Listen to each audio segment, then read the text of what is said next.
Kabupaten Penajam Pasir Utara Konfirmasi ulang seluruh data itu ke masing-masing organisasi perangkat daerah atau OPD. Gunawan Kutai Timur melaporkan. Petani di Kabupaten Penajam Pasir Utara harus tetap produktif meski di masa pandemi COVID-19. Hal ini dilakukan agar kebutuhan pangan daerah khusus beras bisa terpenuhi. Sebagai wilayah yang merupakan salah satu lumbung padi Kalimantan Timur, bahkan digadang-gadang akan menjadi pemasok beras ke pusat ibu kota negara baru, Penajam Pasir Utara harus mampu tetap produktif dalam sektor pertanian meski dalam kondisi pandemi COVID-19 seperti saat ini.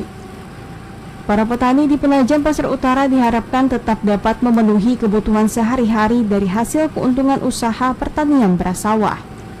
Selain itu, petani juga diminta agar bisa menerapkan protokol kesehatan.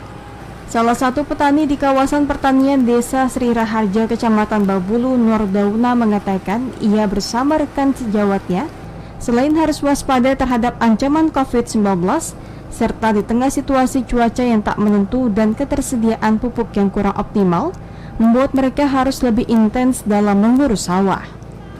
Hal ini harus tetap mereka lakoni guna memenuhi kebutuhan sehari-hari, juga untuk memenuhi kebutuhan sandang, papan dari nilai untung jual gabah yang bisa dipanen minimal 2 kali dalam setahun. Ya, kalau usaha pertanian, ya kita terus membina walaupun keadaan corona begini. Karena namanya itu aja pencaharian kita sehari-hari. Tetap kita ke ladang terus sehari-hari. Soalnya kalau enggak begitu, apa yang sudah mau dari situ semua mulai 9 pokok ya istilahnya, minyak, sembako itu dari situ semua dijual, berasnya baru dibelikan. Iya, kalau enggak bertani bagaimana kita dapat makan macam-macam?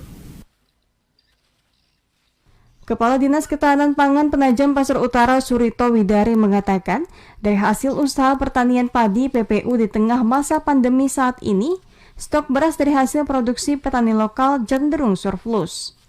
Stok beras di gudang Bulog PPU per September 2020 lalu tersimpan 8.000 ton beras dengan rata-rata konsumsi per bulan sebanyak 1.200 ton beras. Yang terhadap surplus nggak ada pengaruhnya, walaupun di tingkat budidaya petani ada pengaruh, ya kan? Ada yang mengulang juga, ya kan? Tanamnya mengulang, yang rusak mengulang. Tapi secara umum produksi beras kita ini sudah cukup, ya, lebih dan aman, ya. Sampai dengan posisi kita bulan September kita sudah surplus sekitar 7.000 ton lebih sampai September ini, ya. 7.000 ton? Ya 7.000 ton lebih kita surplus. Artinya posisi pangan kita aman. Kesejahteraan petani adalah salah satu prioritas pemerintah agar suplai pangan tak terganggu di tengah pandemi. Karena di tangan kuat merekalah kebutuhan pangan bisa terpenuhi. Syarudin, Penajam Pasir Utara melaporkan.